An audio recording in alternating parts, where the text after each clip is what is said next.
I recently realized my dancing actually, like, it syncs way earlier than I think it does, and I'm just dancing like a goof for a little while, and I'm okay with that. So, welcome back, my friends, to another episode of the Inner Tapestry Series. I know it's been a little bit, and that is because I was out on sabbatical, and Red was such a dear friend and really honored that I was taking a break. So, thank you for that, Red. And Absolutely. yeah, so we're back today. We're going to be talking all about animals today, animal magic, star-seeded animals, connecting with your animal companions, all kinds of good stuff. So, Red, if you would be so kind as to introduce yourself. Thank you. My name is Red MoonEagle. I am a psychic catalyst. I'm the healer's healer, and I'm a teacher. And one of my most favorite topics is also talking about animal companions and our entities that are in animal form. It can be a fascinating topic, and I'm so excited that Safrianna is excited to talk about it with me because I can barely hold myself together. I've been trying to stop myself talking. We've been talking prior to the call, and I'm like, oh, I should stop talking about that because we're going to talk about that later. We I always can have so barely many contain good myself. things. Yes, like there's just so much good stuff to talk about. So, yes, Mhm. thank you. And just in case you don't know me, I'm Safrianna Luna, the Queer Spirit Guide, and I am here to help people step into the fullness of who they came here to be and shine their light. And I think it's so important that we talk about animals and their role in this because animal companions provide so much support that we don't acknowledge as a collective. I don't think nearly as enough, but yet we are so interdependent on our animal companions and the animals we don't quite treat like companions and just all of that. So I'm excited to get into this today. And yes, Red was like, oh, and then there was the, and I'm like, and then I'm like, well, we're going to talk about that today. And she was so cute. Like, oh, yes. So you had started to tell a couple stories, and we can kind of start there about animals that you have met with or you've known in your life. I love that Astra's little tail is going right now, by the way, that have been very clear to you. They are not pets. They are Yeah. more than that. So I'd love for you to speak to that. You know, I think it started, I think that my real awareness of an animal companion that was very clear, like, do not call me a pet.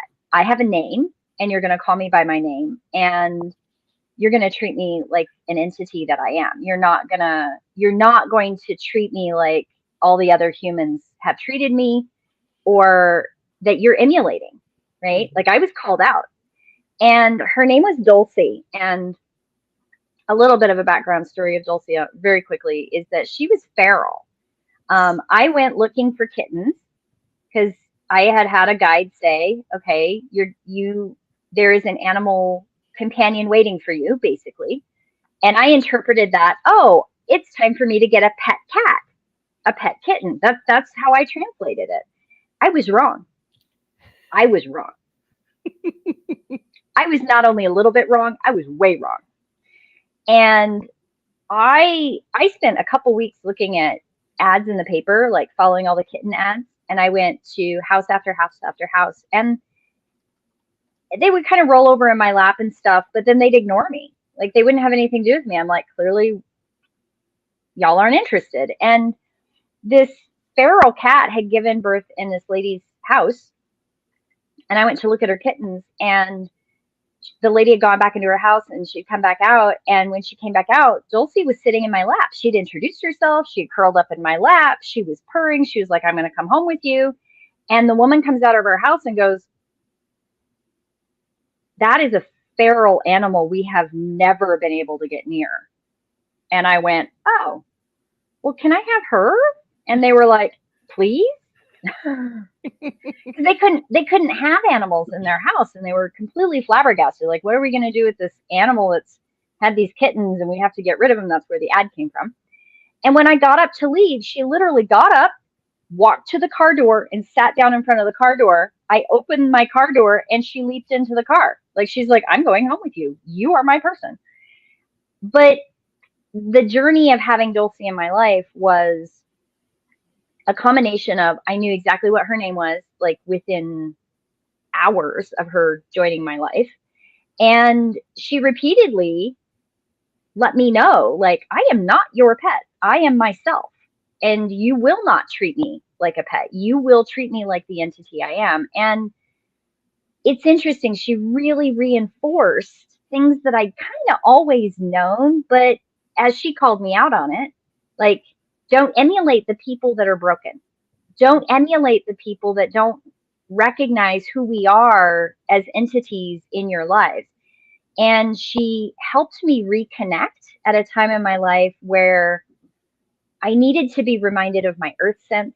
I needed to be reminded of my innate connection to earth herself that I had spent many years kind of, well, I play with it a little bit off to the side, and I teach classes and I do ritual and I kind of do things with people, but I hadn't really like leaned into it since I had been younger. And uh, that reinforcement now over and over and over again with other people's animal companions and other messengers, the birds in the trees, the bumblebees that come visit, the little worms that crawl out and say hey sometimes, like all of the connectors that we have in our world.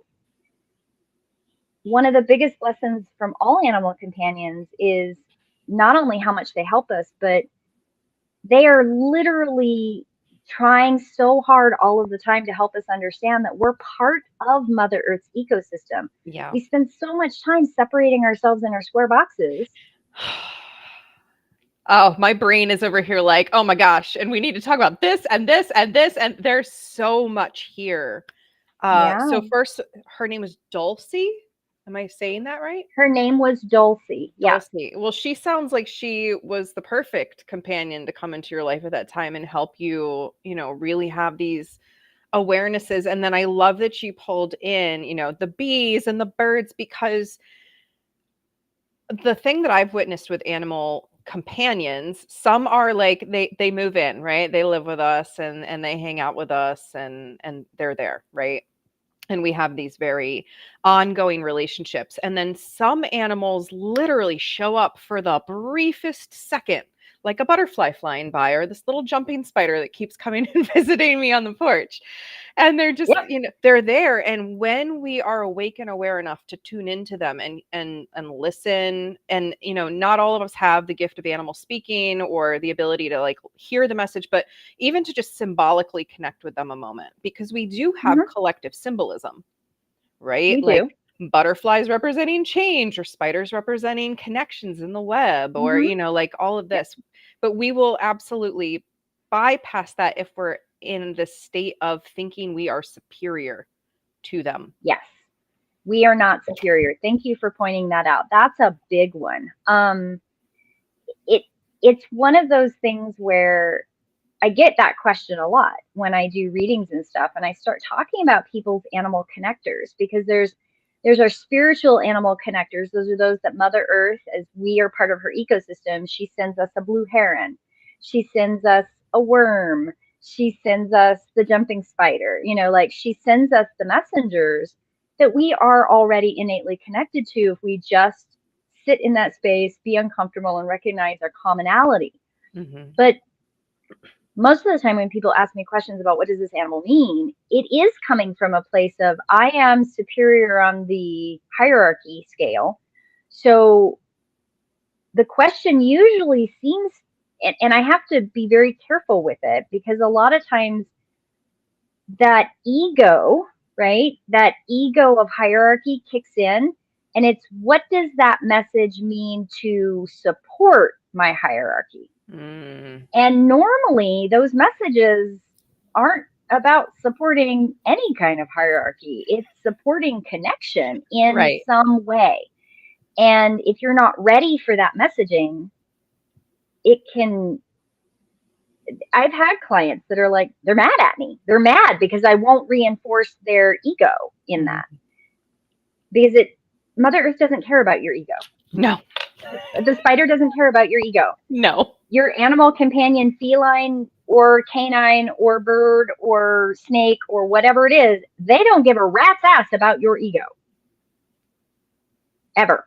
Yeah. Yeah, that's something that our animal companions have the capacity to teach us, again, if we're willing to listen, whether we hear or not, Right. that ego really gets in the way of a lot of stuff, right? My dear friend Alicia Sweezer, who we actually did like an animal communication live recently, and I'm in a community with her for my birthday. She's a very, very powerful animal communicator. And we had a great conversation about sometimes when you get so close to an animal companion, just like a human companion, it can Yes. be harder to hear what they're trying to say to you because you're so Yes. enmeshed. And so she was like, by the way, Miss Baby, who's one of my feline companions, really wants you to like relax and like really, really relax and like pull this frantic energy down and just chill. And that's Yeah. like the beauty of so many of our companions, is that they can teach us what life can look like without ego. Because what gets Yeah. me out of my relaxing state is, oh God, I got to work. I've got to survive. I got to do this. I got to do that. Right. Our Yeah. animals show us like, oh, we get to live in communion with the earth and each other. And like it'll all Hmm. work out. Yeah. It'll all work out. It'll all work out. And there's a quality of when they are teaching us.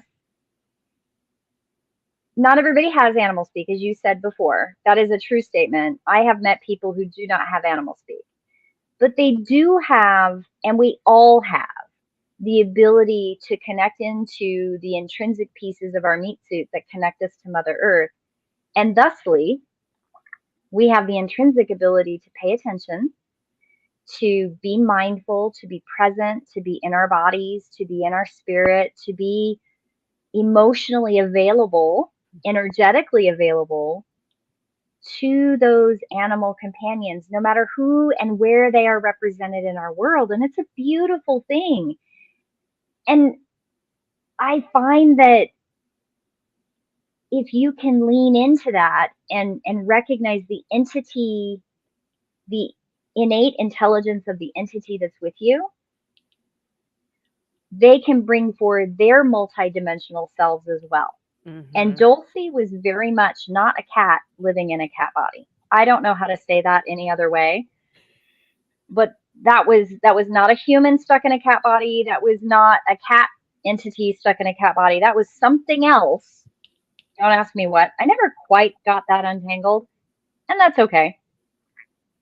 But I had her when I had my first son, Thor. And because she was feral and I was the only human she would allow feed her, I was the only human she would curl up in a lap with, I was the only human in her world that she would let near her.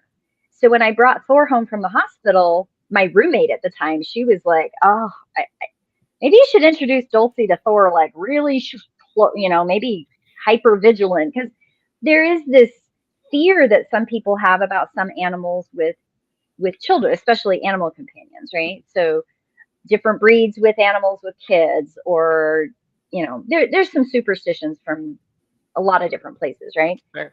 And I brought Thor home from the hospital in his carrier, and Dulcie sniffed his foot, and he promptly kicked her in the nose, and she kind of went, "That's not what I expected." And I kind of kept an eye on her for a couple days because I wasn't sure. She was so possessive of me, but she kept telling me, and I didn't believe her. This is my fault, right? She was like, "Oh, I accept him because I know he's a part of you." Like, she kept saying that, but I wasn't settled. I wasn't Hmm. like trusting it. Nothing she had ever told me proved to be wrong, but I still struggled with it. And I woke up one night in the middle of the night, and he slept in the bed next to me when he was really, really tiny. And she was curled around both of us. And she had a really long body, and she was curled around us. And there were a couple times that I had him up on the changing table, and I turned my back, and I turned back, and she's like curled around him on the changing table. Like, as soon as I turned my back, she was like curled around him, like, and he could pull on her hair. Babies do. They grab hold and they yank, and she would just purr, and she had the loudest purr. Like, oh, I know he doesn't mean to hurt me. He's Hmm. exploring his human body. So, animal companions, when you give them the ability to feel safe in their environment, and when you acknowledge them for who they give back equitably. Yeah. It is a reciprocity of communication and care. And you Mhm. don't have to have the ability to understand their words, so to speak. They will communicate with you in a way that you can get it, but you have to be able to receive it. And I have been there. I've been where I didn't receive it. I Yeah. am definitely somebody who screwed it up a couple times. And so have we all, right? Especially because we don't have a large understanding as a society right now about that interdependence and that, interconnected web of life. And we do, and I'm using the royal, not the royal we as me, the collective we here. Like, Right. we Yeah. don't see animals as an equal No. participant in this life. And that breaks my heart, and it's something that I'm very passionate about talking about. And it also, when we view ourselves in this hierarchical way, we're the ones mucking up mother nature, period. Like, animals are not out there polluting, animals are not out there. And let's Nope. acknowledge for a moment, we are animals, we are the animal that We is are. mucking it all We up. are. Yes, And 100%. on top of that, something that you had brought up right before we went live was the genetic changes of animals. Because I was talking about one of my feline companions, unfortunately, has been not doing so well lately. And she's got one of those pushed in little noses, and she's got like little tiny ear canals. And so she's just miserable right now because she's got an infection.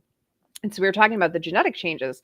So I'd love to get into that a little bit, because we have, and this is not just like our domesticated pet animals that we buy from the breeder, right? Like, it's all kinds of animals out there that we have begun to genetically modify or breed to try and meet our egoic needs more.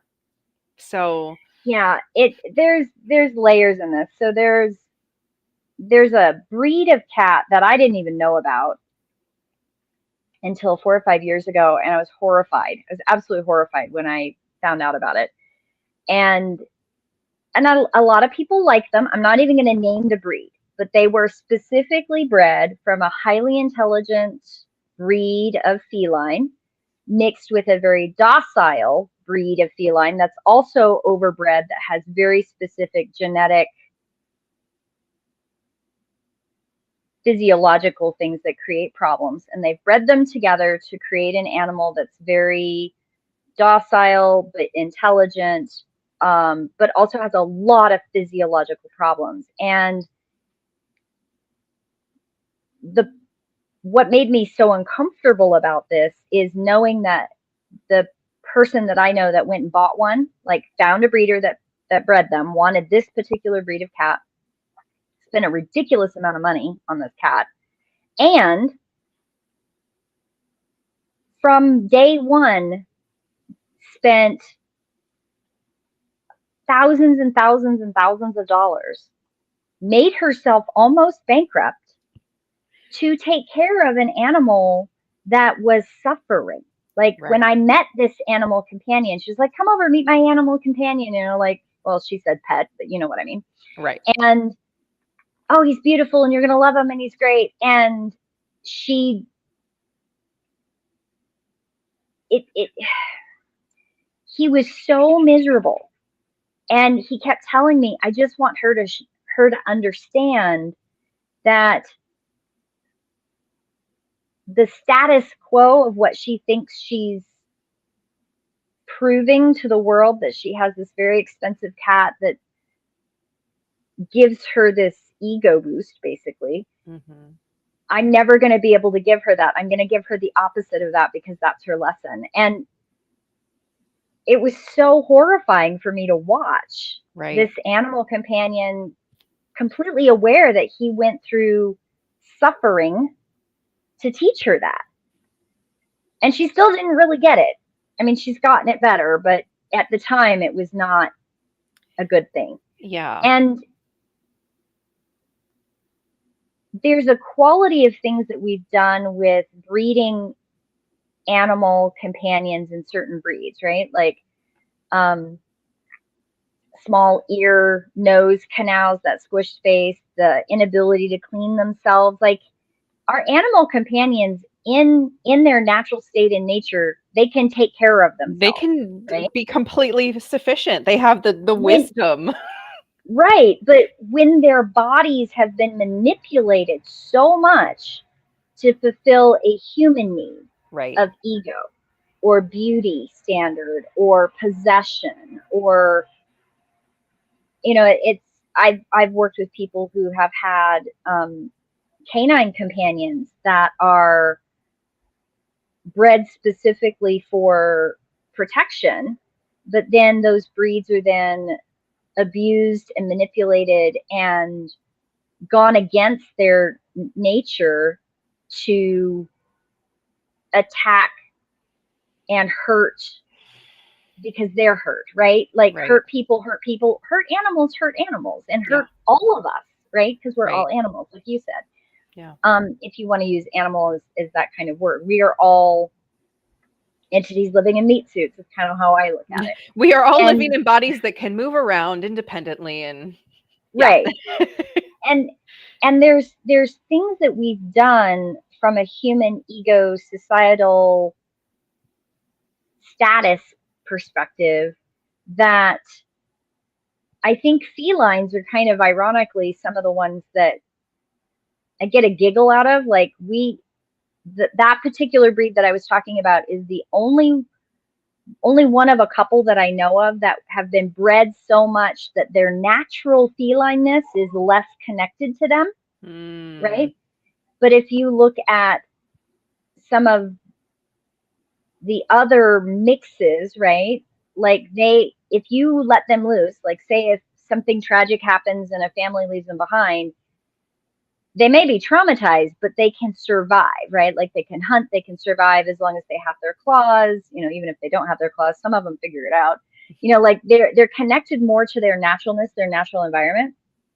But we've manipulated some of the breeds so much that they can't. If you let a Persian out, in a couple years, they're so matted that it stretches their skin and it can create huge infections on their skin, and they die not even because they can't hunt, but because the weight of their double coated fur is so heavy and so matted it kills them.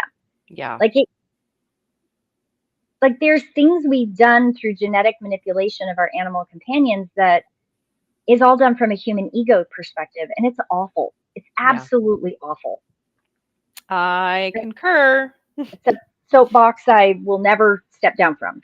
No, I mean it's my same soapbox. I very much am connected to my druid roots, and in druidry we see every being as sacred, and every animal is sharing wisdom, including humans. Humans have wisdom to share too. Like we are all equal players in this adventure, and it boggles my mind that so many people do have a hierarchy. Like even and I'm not going to get into like whether you choose to be vegetarian or not, because there are people that need to eat meat, and I respect that. But to have a cognitive, it is okay for me to eat cows, but it is not okay that other people eat dogs and cats. Right.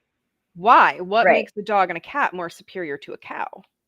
And then there are cultures that see cows as sacred. Like we're all living beings. So it's just this, if we are willing to see any creature before us, any entity before us for who and what they are, without playing at hierarchies, we would be in a very different place, and we'd have a lot more respect. Even those of us who need to eat or choose to eat meat, right? We could have a different respect for the entity that we are consuming. And so it's like, we just need to see our impact in how we are interconnected with this full web of beings. So I'm curious to kind of leap over to sort of the seeding stuff, because we like to get woo up in here. Is Astra doing something fun over there? You said, it's how you said it. She looked up. She's been kind of like looking out the window, but she looked right at me in the eye and went, it was funny. Like, aha. She Oh, knew where you were going before I knew where you were going. That was funny. excellent. So we like to get woo in here. You know, we're all about this inner tapestry and the energy that makes up everything. And Yep. I am so curious to get more into star-seeded animals. Yeah. So you already mentioned that Dulcie was not a cat in a cat body, right? We No. have humans that are not humans in human bodies. They're other things in human bodies, sort of Yep. me. We Yep. have Oh yeah. all. I'm a hobbit, mer, unicorn. Who knows what I am at this point? But you know, we have all these entities that float through the cosmos and leap into different bodies at different times to have different experiences. And you had shared with me back when I originally got my blueprint done, you were like, oh, yeah. And, you know, these animals come from here and we're seated from here. And you were sharing all of this with me. And I was just, my mind was like, you know, so expanded. And that was over a year ago now. And it's finally all absorbed and we're good to go. So I would love to talk about that. Like, what you know, we have star-seeded humans, we have star-seeded animals, we have all of these different entities. Why do we have star-seeded animal entities, and why did they choose to come here? I'm curious if you have a perspective on that. You know, I ask why all the time. I Why did I choose to come here, Red? Like, this is a I ask that dumpster question fire. all the time. Oh yeah, I'm with you.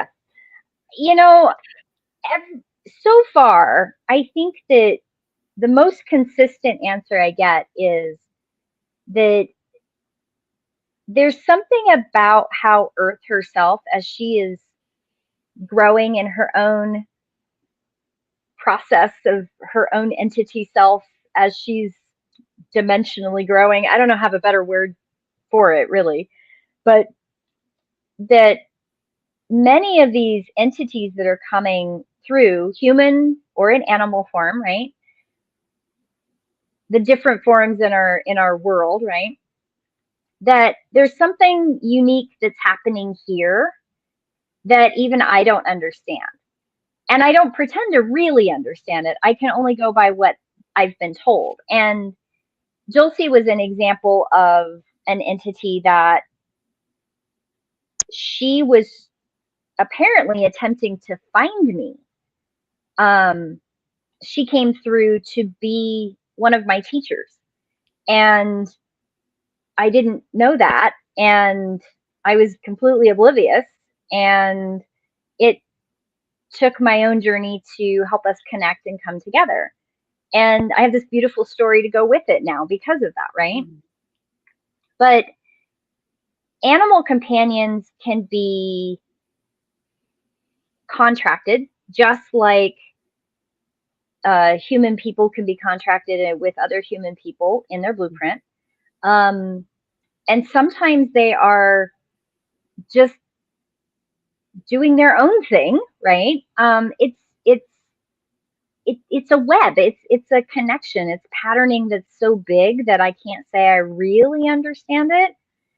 I get glimpses. So every once in a while, an animal companion of somebody else's will tell me something. I'm like, oh, is that for me? Is that for them? Right? Like um, you know, Astra is in our lives because she's here for my partner. Like she's here for my Mhm. husband. Like that's her person.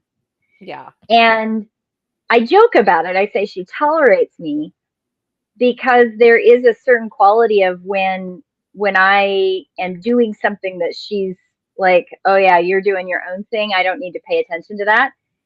I cease to exist to her. Like she just ignores that I'm even in the room, even in the space, because her person is struggling with something. Her person, her contracted person. I know that Astra has a contract with my husband. And I know that, I recognize it, I acknowledge it, and I don't push past that.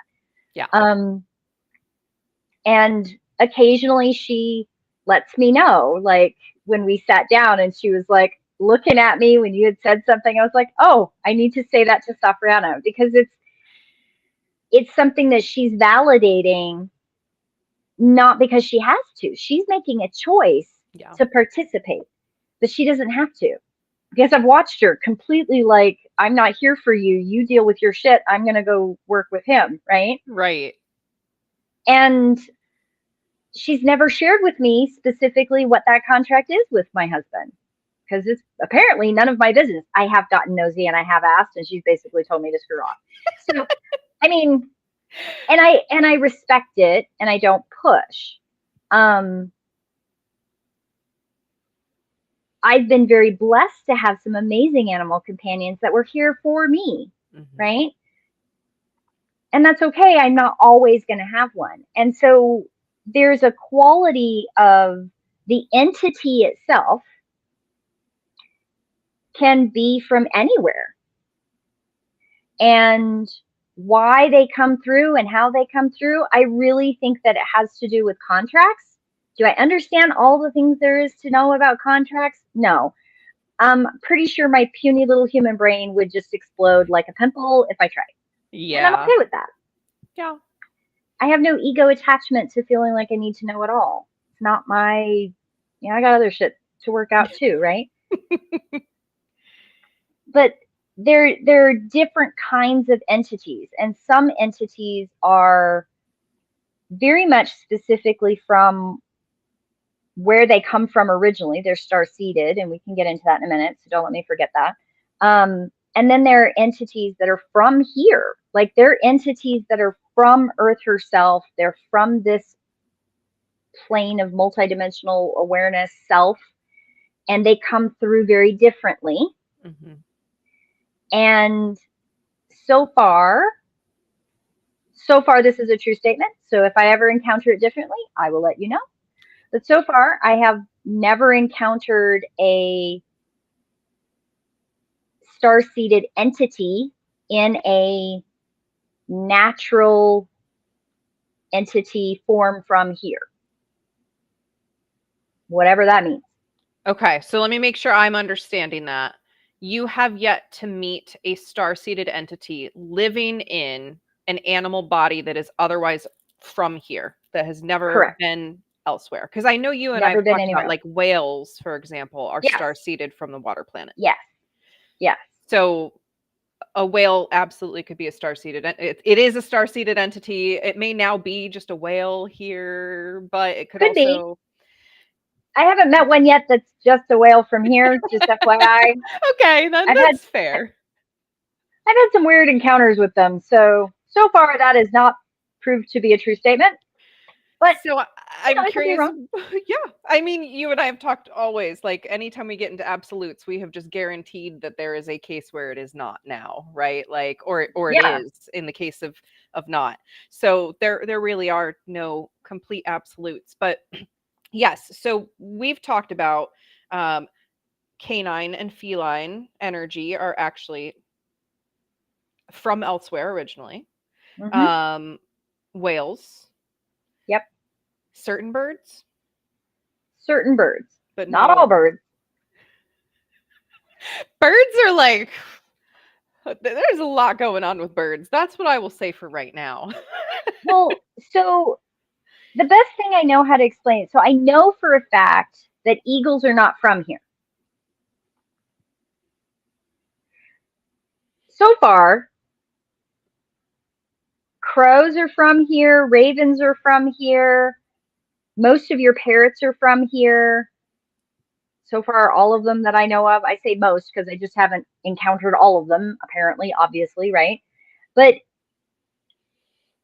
there's a lot of birds that are from here that are raptors, but not all raptors. Eagles are a very big one that they're not from here. But condors are from here. Yeah, I know I have a great condor cousin spirit that is one of my guide adjacent. They are a helper of sorts. I won't, I know you're still coming up with the perfect language for that, but they're on my team. Yeah, so condors are of here. Elephants, then, I think you had mentioned, are from here as well. Elephants are from here. And it's very interesting. Like, when you meet an entity that's from here in an animal body, out in the wild or out in the world somewhere, they sound different than those that are star-seeded. Like, there's a very distinct, it's like an accent. So it's interesting. There's a lady that I met once, and she has animal speak, and she kept saying that the accents are different, and I wasn't sure what she was talking about for sure. And then she was talking about her horses, and horses are not from here. They are not from here. And she was talking about her horses and her dogs and her cats, and she was talking about some of the animal speak stuff that she was doing with clients. And she kept talking about accents, and I didn't quite understand what she meant until she mentioned that she had had a conversation with a giraffe at a zoo. And I went, please explain to me more what you're talking about. And she kept talking about how she had to hear differently. And I realized what she was saying from her perspective, from her animal speak, is that the giraffe's accent was so different than all of the star-seeded accents that she was used to listening to. Mm. And she said that it was almost easier to understand, but harder to translate. And I thought, that is a really good way of saying it.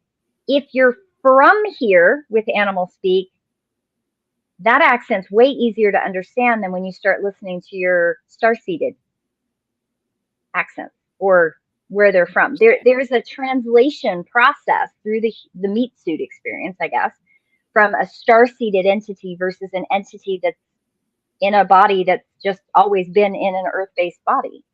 Yeah. Wow. Oh my gosh. So there's so much nuance in this. And then, because we like to talk about gifts here Yeah. and blueprint stuff. So there is Mm-hmm. the gift of animal speak, and Yep. that still comes through for different people in different ways, how they hear or receive the messages. Yeah. I some of my animal speak buddies, like, they'll see a whole persona around the animal, right? Like, Mm-hmm. this animal got a little top hat and a monocle on because that's their personality, and Yeah. they want to be perceived in certain ways, and people with They animal do. speak may be able to pick up on that. Oh, So yeah. there's animal speak, and then what are some of the other animal related gifts that people can have? So, people or animals? What are the gifts people can have when working with Okay. animal entities? Okay. Um, well, there's a variety of them. So animal speak is pretty straightforward communication with animal entities, animal companions, no matter what. Animal speak can often kind of bridge into plant speak, or what I fondly called the green thumb, but it's more than that. It's so much more than that. But the reason I mention that is because sometimes the animal companion gifts can come with healing property connections with the plant speak, so that they can go deeper into the healing aspects for the animal companions to know what healing foods, healing plants, other like natural connectors for that meat suit of the animal that is the entity that's in that animal body. Okay. Mm-hmm. Um, there are also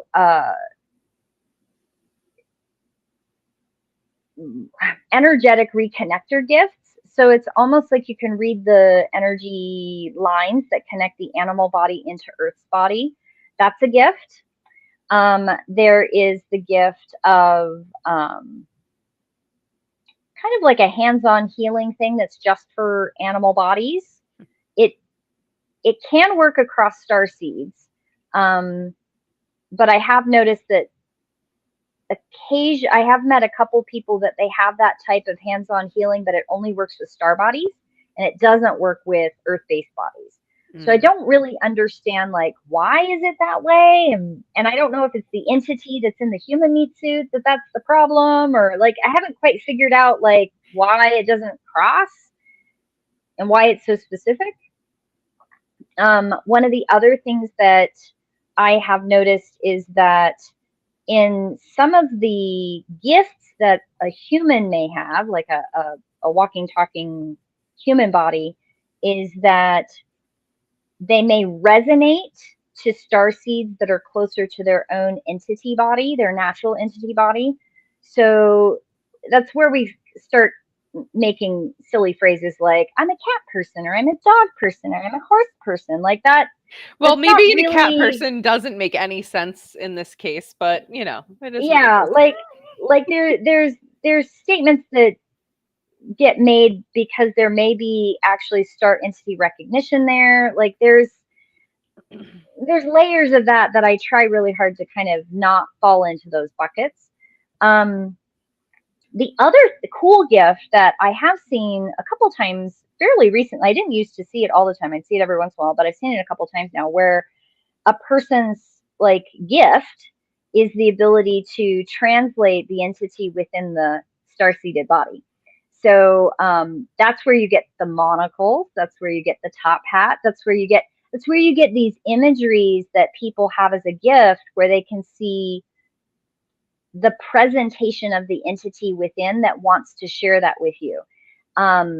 It's a type of animal speak, I think, but I'm not real sure. I think it just translates a little differently. But like you said, they're very image driven, and I found a couple people that actually feel the need to draw it out. It's very anthropomorphic, I find, interestingly. Yeah. But there is a form of communication that comes with it. There's always a layering and messaging. I don't really understand it really. I've noticed it. Mm-hmm. Um, what's the other one? There's one where so I've seen it a couple times. It's where the connection with the animal entity is for animal, the entity within that's trapped in the animal body that has karma. So there's a gift, and it's very, I haven't seen it very much, but someone who has this gift can recognize that the entity within the animal body is actually trapped in that type of animal body, or is going from animal body to animal body because they're trapped in karma. But they're trapped in karma in such a way they can't come back into a human form or into a regular meat suit form because they're not from here. And the trauma was so severe that they got trapped in a mid like an intermediary star-seeded body. They couldn't come back to a human form. Mm-hmm. So they behave like they're humans because they're so trapped in an animal body. They behave like they're karmically trapped humans, but they are clearly animals. And unless you have that gift, you don't recognize that's what's going on.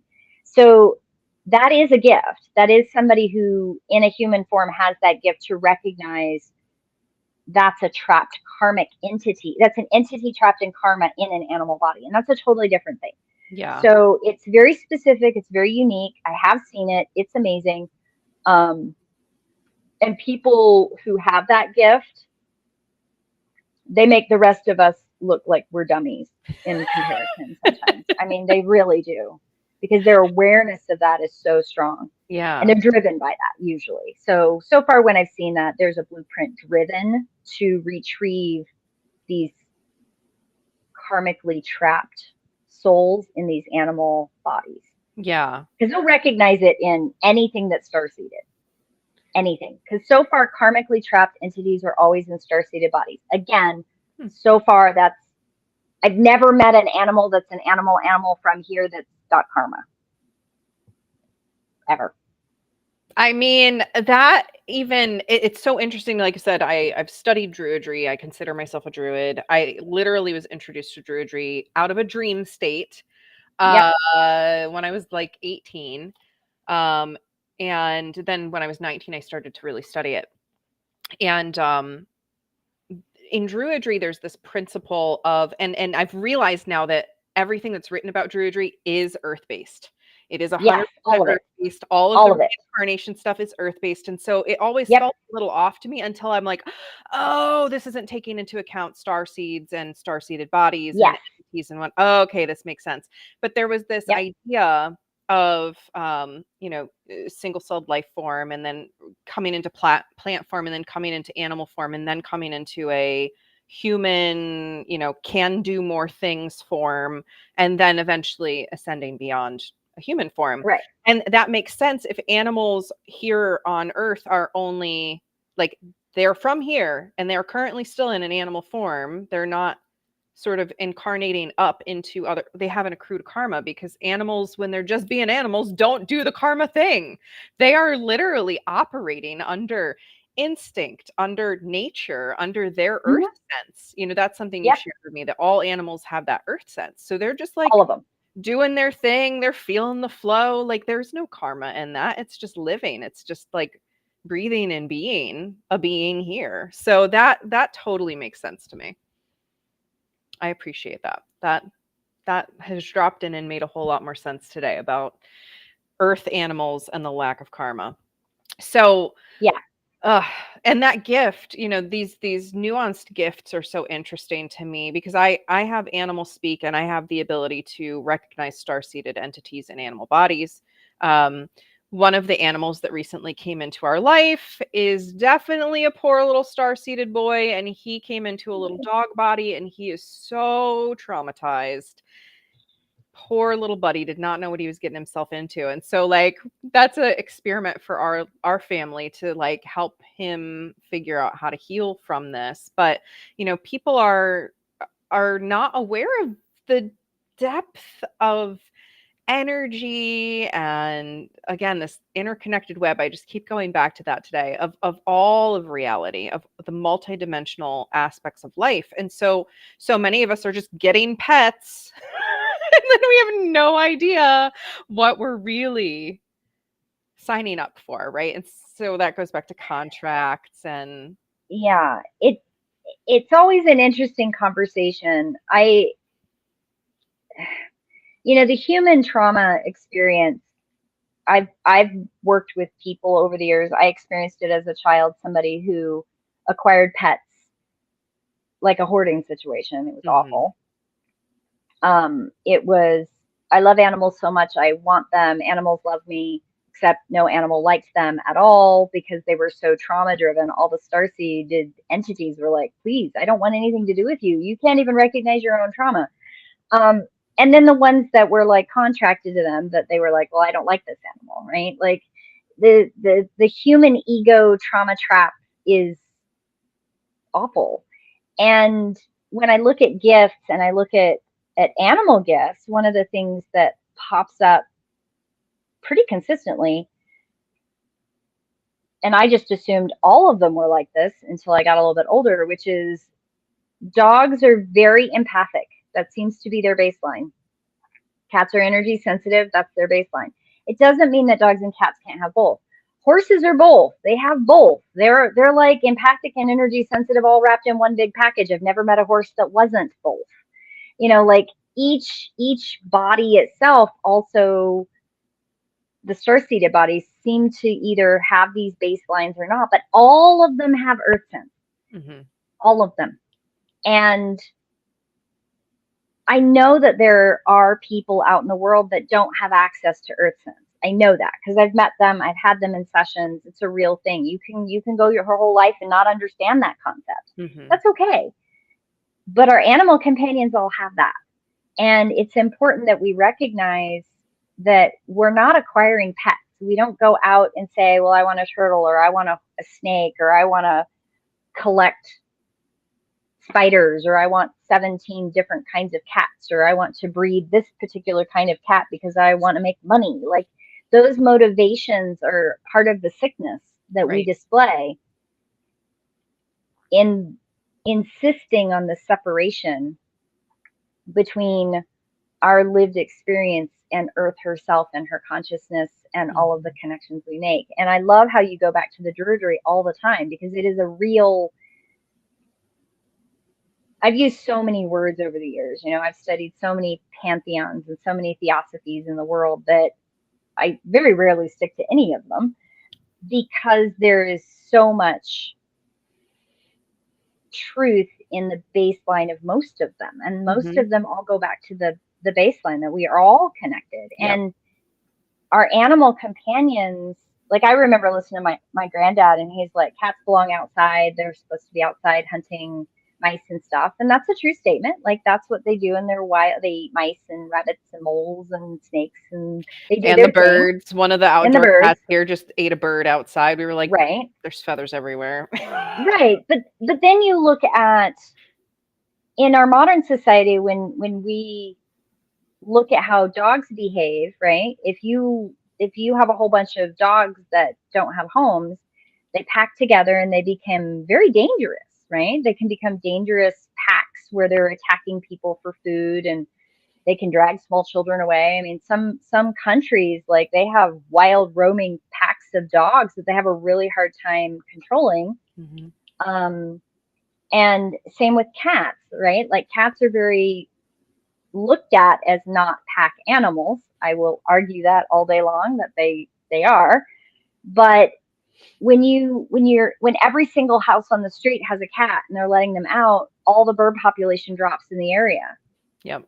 because what are they going to do? They're going to do their best to behave in connection with their environment, how Yep. they know how. So there's a I hate to use the word moral ethical code, but there is kind of this undercurrent of modern society refusing to discuss the interconnectedness of the nature of the animal versus what we think we want to honor the animal in our home, the animal companion in our home, and the nature of the animal. So I have had long drawn kicking and screaming arguments with people where, well, I want a cat, but I have to let my cat out because he just wants out. I'm like, of course he wants out because that's his nature. But if you let him out, he's going to kill all the birds. And we already have bird population issues because our dumbass society keeps spraying pesticides everywhere, which kill the bugs, which then kill the birds, which then eventually poison our cats because our cats are outside eating them, and then they have liver function problems and they die from the poisons from the birds. Mhm. Like, I don't understand why you don't understand. Yeah. I do not understand why you don't understand. I don't either. Like, and that's the whole, I very rarely talk about this, but I feel like throwing this in there today. I am not anti-hunting Mhm. because we have screwed up our animal population so much. We've killed off all the predators that we have an influx of deer. We have an overabundance of deer. We also have an overabundance of wild cats that are Yes, roaming we do. around. We They're have everywhere. we've wrecked the ecosystem that was natural and already existed. Mhm. So now humans do have to intervene, unfortunately, to try and get back to balance because we intervened in all of the wrong ways in the first place and screwed it all up. So it's like we're in very much an in between place right now. And again, like, animals completely left to their own devices would have done their own thing, and it would have naturally balanced because of that deep interconnectedness with the earth. Mhm. But we have disrupted that as a species so much by this superiority, by it's my job to control everything and to be the Yeah. top, to be the top dog, right? Like, Right, right. to Well, I mean, they've learned that from reintroducing wolves into Yellowstone. Like, they've reintroduced them to the point now where they're seeing ecological balance happening with deer populations, bird populations, small predator, or small, not predator, but like mink and grouse and some of the smaller animals. Like, Mhm. and they only know that because they reintroduced wolves and they've done these huge studies and went, oh, wait, that's affecting like trees. It's affecting grass. It's affecting minks. It's affecting moles. It's affecting, oh, gee, it's affecting the entire deer population. Why is that? Oh, it's affecting the grizzly population. We didn't know it would do that, right? Like, the interconnectedness, humans looking at everything in a myopic, hierarchical, ego based space, we're going to go back to that, right? Mhm. Is a skewed perspective of how everything is not what you think it is. Right. You know, there's this wonderful story that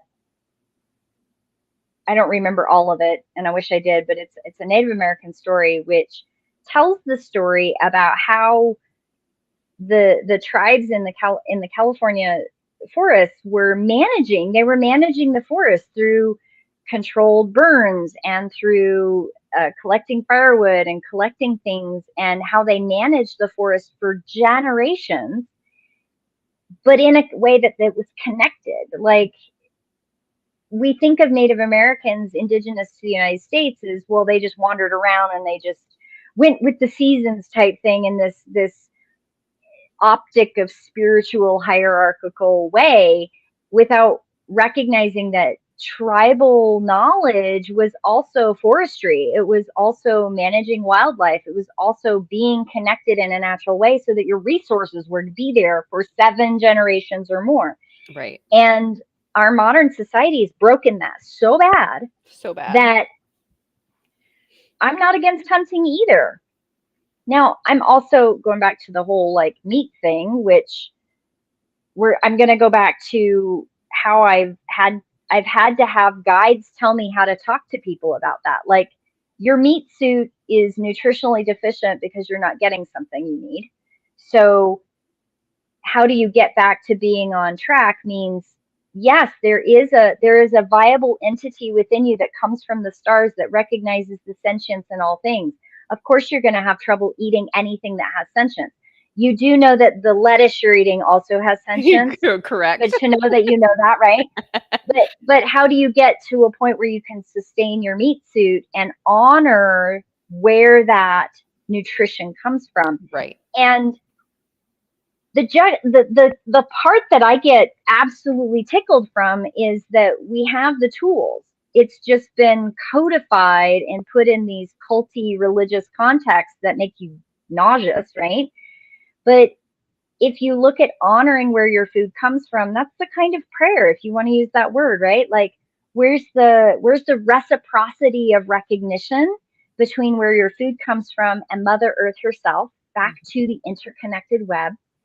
And how do you nurture and feed yourself and also feel like you're in balance with your animal companions that are in your life? I know somebody who killed her cat by accident because she wanted to make her cat a vegetarian. I'm like, you do know that they are carnivores, You can't do that. right? And she was horrified when she discovered when her cat died, her vet like reamed her a new one because he was like, you killed your cat. You killed your cat. She was depressed for like 6 months. She's like, oh, I can't believe I did that. He had to be wrong. I'm like, no, they're carnivores. They eat meat. Yeah, Miss Baby Their goes bodies crazy for have to have gravy. meat. She loves her little meat smoothies. That's what we call them. And I'm like, this is so gross and I don't want to do this for you, but it's dolphin safe. It is the most sustainable and like humane I can, and I know you love it, little girl. So here you go, right? Like Yeah, we have to honor the needs of other beings, period. yeah, And we have to. there is this moral and ethical thing because it goes back to go back to a term from Druidry, Nuevra, life force energy, right? And if Yeah. you kill an animal to consume and that animal has lived a miserable life and had no humane experiences, what are you really consuming? Versus an animal that is raised on a small farm and loved and given a very good Mm-hmm. life and helps with the land and is in communion, and then the time comes and you humanely let the animal go and you consume the meat. Like there is a very different line there, end of spectrum there. And I am for the nuance, right? Even if I make that choice for myself that I'm just Mm-hmm. not going to consume it because I have done the research to be able to not do it. Like if I were to do it, I would only do it in that way of that life Right. force energy being honored because I've had that Mm-hmm. awareness, right? It's not always been there, but now I have that awareness. And that's the part that I want to bring to people is like respect the Mm-hmm. entities, right? Whether Yes. they are your companion, whether you are eating them, whether you are raising them to help in your yard, whatever you are Oh doing, like yeah. honor them, respect them, and Mm-hmm. give each other, let's give each other the best qualities of life that we can, because we can. We Because we can. can. We can. And that excuse that we can't is probably the part that I will admit that chaps my ass and I'll get a little hot under the collar. Like, the inequity that we continue to feed from that ego of hierarchy doesn't hold water with me. Like, Well, oh, you're yeah. you're vegetarian, but then you're going to everything in your life is going to be vegan leather, which by the way is plastic most of the time, right? And you're going to contribute to continuing the plastic cycle that is destroying our earth, but yet you insist on being vegetarian. Please explain to me how that balances. Please explain that to me, Right. because it doesn't. It Right. does not balance. It's a choice of hierarchical need that you are choosing to do. And to get back to the animal companion part, I would challenge people that get into that inequity.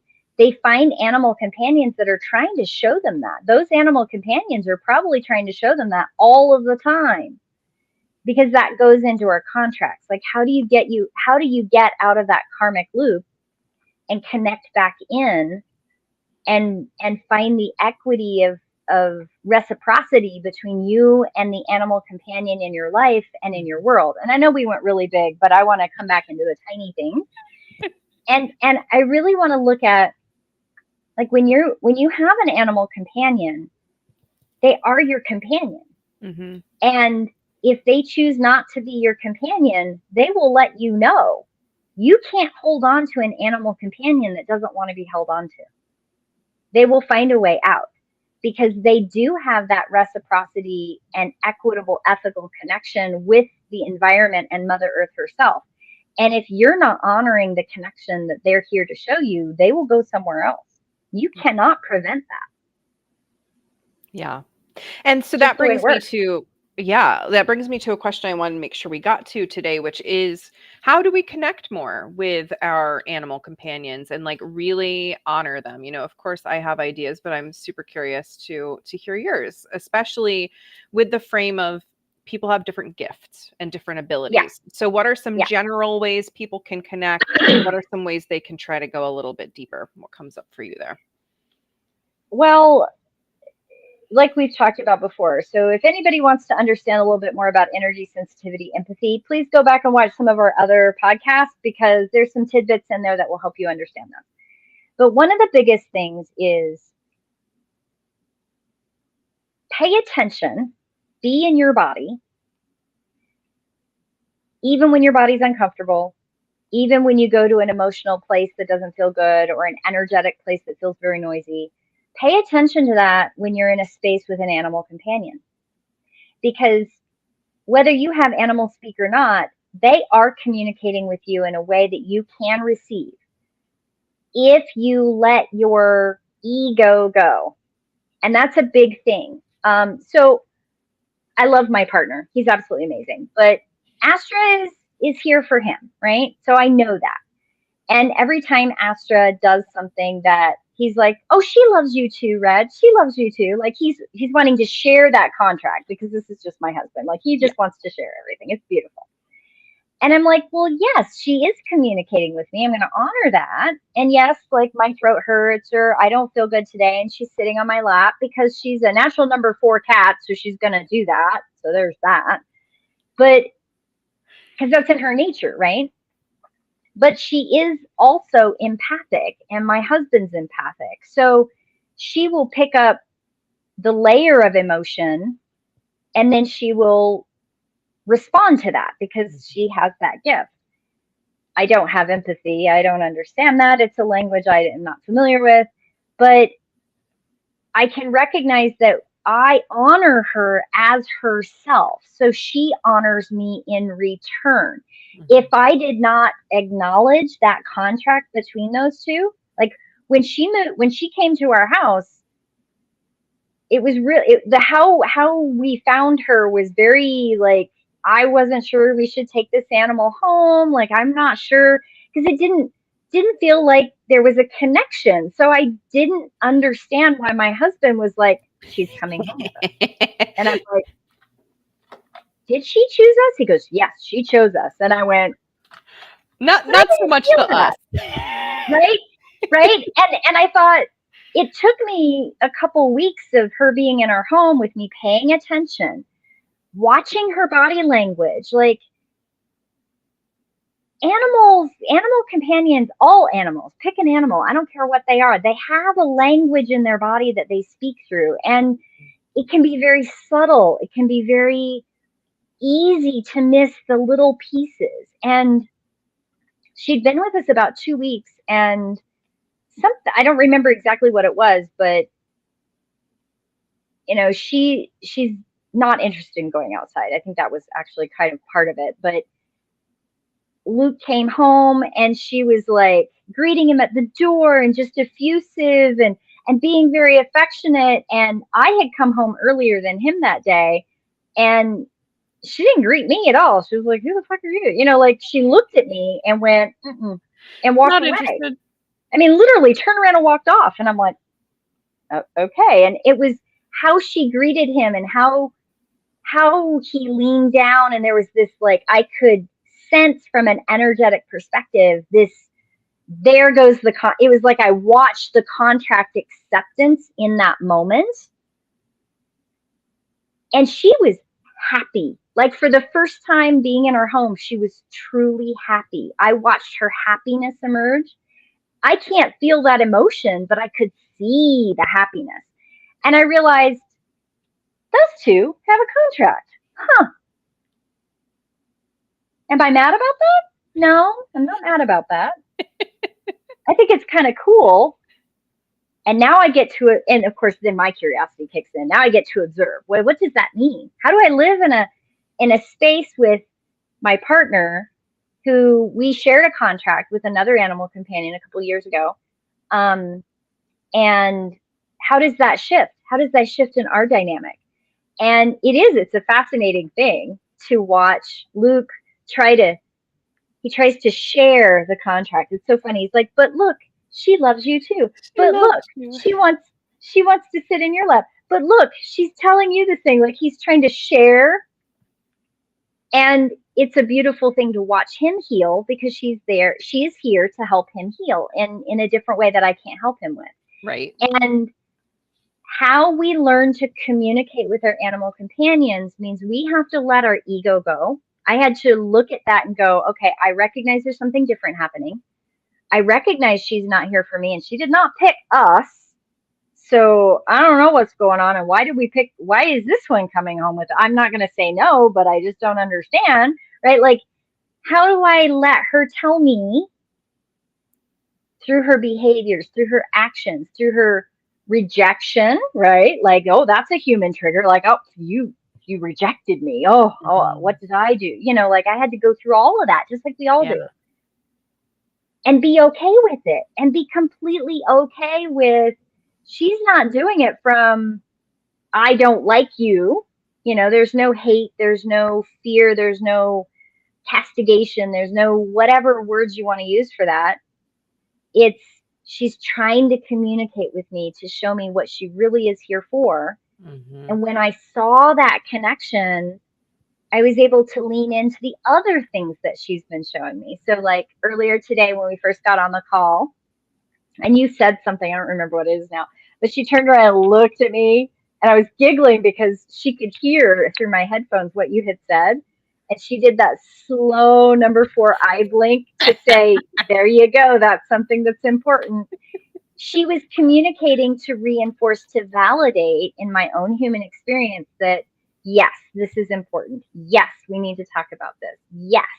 And maybe the message isn't even for me, because I knew when she heard your voice, she was responding to you. She wasn't even responding to me. So when our animal companions communicate with us, we have to let go of what we think it is. Is it attached to me? Is it for someone else?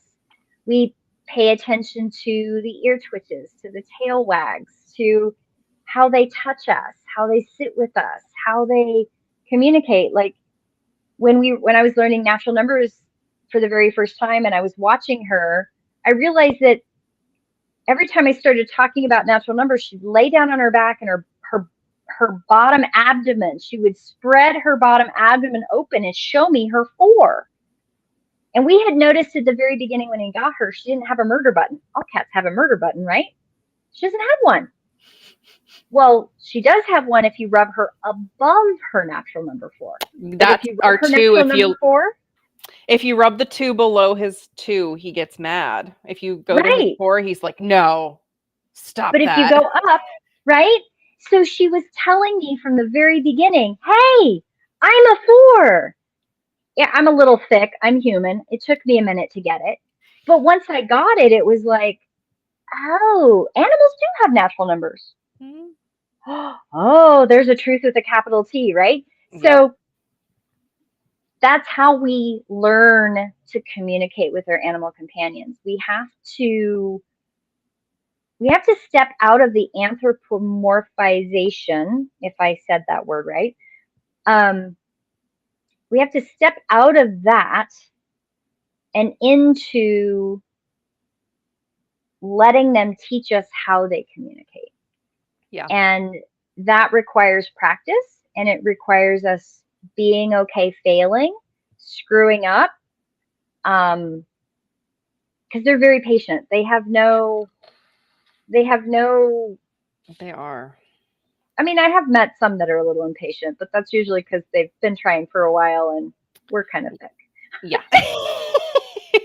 They give us some good grace. But, in They all do. of this, what I'm hearing is like ultimately to just again respect the entity in front of us. And there's Yeah. lessons here we can learn about how to treat each other and listen to each other because we don't all Yeah. speak the same language. We don't. No. Right. And that's part of that wisdom of natural numbers. It's part of the wisdom of knowing we all have a unique blueprint, that we have different gifts, that some of us are empathic and some of us are energy sensitive, like all of this stuff.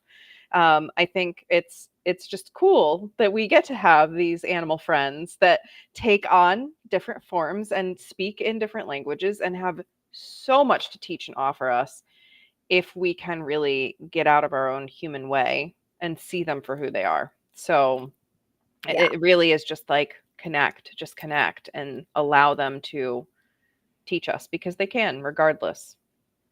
We have to slow down. We really have to slow down. Um, Having a natural number 4 cat definitely reinforces that. Yeah. Having the 8 cat in my life really reinforces the boundaries and the respecting of body integrity. And the 7 cat really helps me Oh, understand uh, the possibility of all of the danger in the world. And we're working on that. And the 2, oh my gosh, he's such a 2. He'll put his little paw out. He's just got to touch you. He's got to like, hey, we're connected. I just want you to oh, know we're connected. He loves eye contact. He's the sweetest little boy.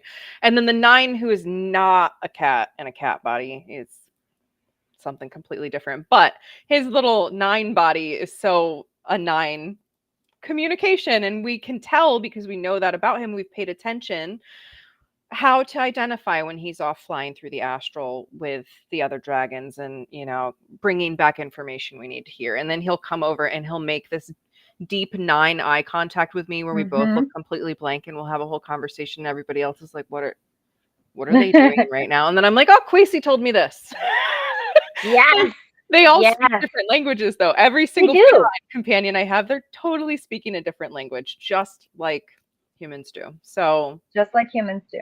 Yeah, well, yeah. is there anything else that you would like to share today? Because I feel like I'm feeling like this buzzy wow, like so full of just love for the animal kingdom and Hmm. earth and all of it. But yeah.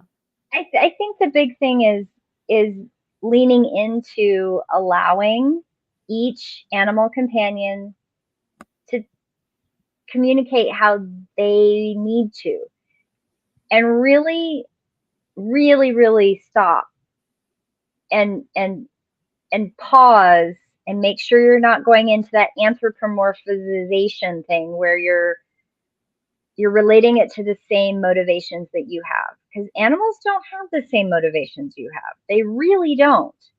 And there is nature, there is instinct, there's connection in different ways. And just because the cat wants to go outside, I mean, Astra will sit at the screen door for hours and talk to the birds.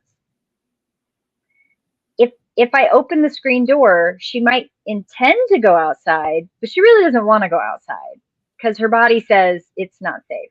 So Right. she'll run away. She also knows that she's not here to be out there. Yeah. And if she got abandoned, yeah, she could probably survive, but that's not what she's here to do. And she knows that. So we just have to pay attention to different things. And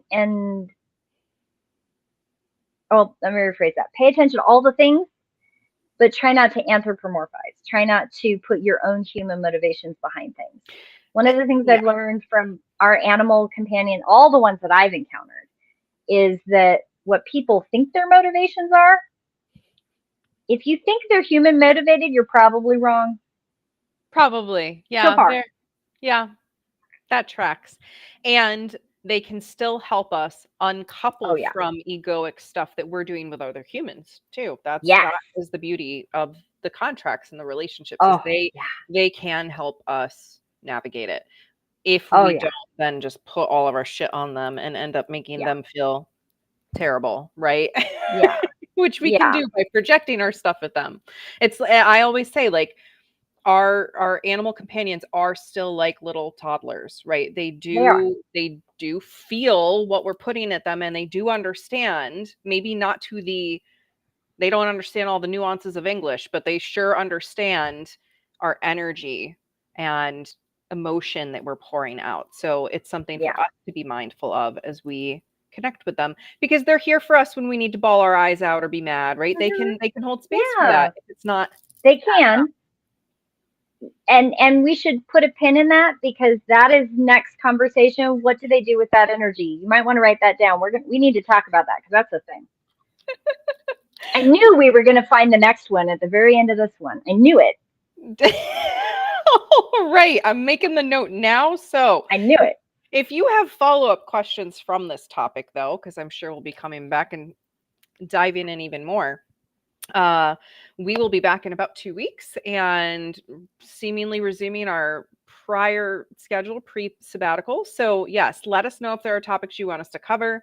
If you have questions following up from this, star-seeded animal entities, animals in general, the animal gifts, and then what do animals do with our energy when we put it out there? Well, we'll get into that next time, it sounds like. But for now, we'll wrap it up there. I know this is a lot to take in, and thank you, Red, as always, for having the conversation. And Absolutely. our audience was very quiet today, but they were listening because we had a lot of people come in and watch. So Yeah. if you've got those questions and you don't want to seem weird for asking them publicly, we are here to take them in privately. Yeah, And we'll keep your absolutely. questions anonymous. Again, I know we are the wild, woo, and weird, and I'm here for that. We are. But not everybody's ready to wave that flag around. So Okay. reach It's out okay. privately. We've got you. It's a safe space. You can always reach out privately.